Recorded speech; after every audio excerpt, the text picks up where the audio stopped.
अस्सलाम वालेकुम, hello and welcome. आज का जो हमारा लीगल टॉपिक है वो है प्रोडक्शन ऑफ मार्जिनल विटनेसेस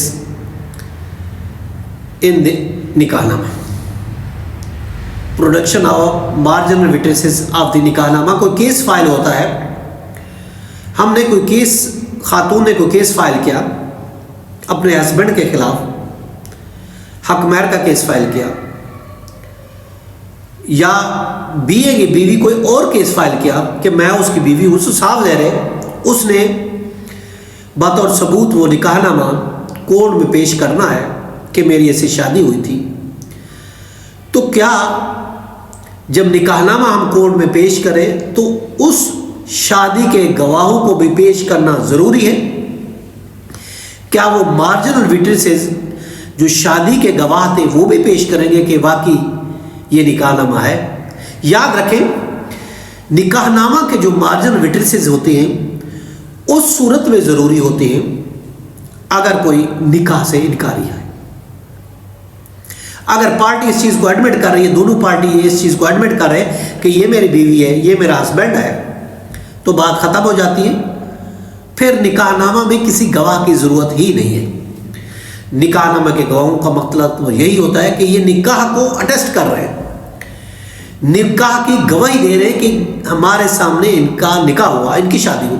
अब अगर दूसरी पार्टी वैसे ही मान लेती है कि वाकई हमारी शादी हुई है, तो फिर ऐसे गवाहों को पेश करने की जरूरत नहीं होती।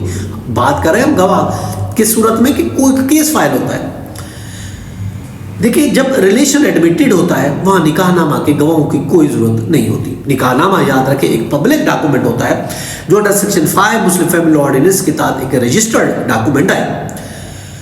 और जब निकाहनामा ही रजिस्टर्ड है तो बीवी का हक महर तो बनता है। अब हक महर मिला या नहीं मिला, अब इस चीज़ पर आ जाएंगे, ये एक अलग चीज़ है। ये चीज़ तो एडमिट हो गई कि मियाँ बीवी है और ये हक महर भी फिक्स हुआ।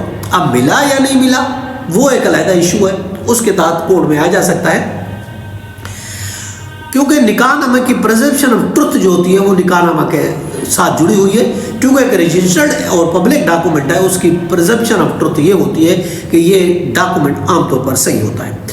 अब अगर हमने हक बार मिला या नहीं मिला, उसके लिए हम किसी निकाहनामा के गवाहों की जरूरत नहीं। हाँ, उसकी मौजूदगी में हक महर अगर दिया गया है तो उसके लिए हम पेश कर सकते हैं, जैसा कि रूलिंग सुप्रीम कोर्ट के 2025 SCMR पेज है 1454, जो कि खालदा बीबी वर्सेस नईम खान का केस है। और इसके अलावा दूसरा केस है रसूल बीबी वर्सेस वरियम का केस है, जो कि रिपोर्टेड है 1992 SCMR पेज है 1520। तीसरा केस भी हम आपको दे रहे हैं रूलिंग, वो है जॉन मोहम्मद वर्सेस सलामत बीबी की, जो कि रिपोर्टेड केस है, ये भी सुप्रीम कोर्ट का है 2002 SCMR पेज है 1408। 3 आज हमने इसमें केस में रूलिंग दी है। तो ये हमारा आज का लीगल लेक्चर था, इसके साथ इजाज़त, कल फिर मिलते हैं, ख्याल रखिएगा, अल्लाह हाफ़िज़।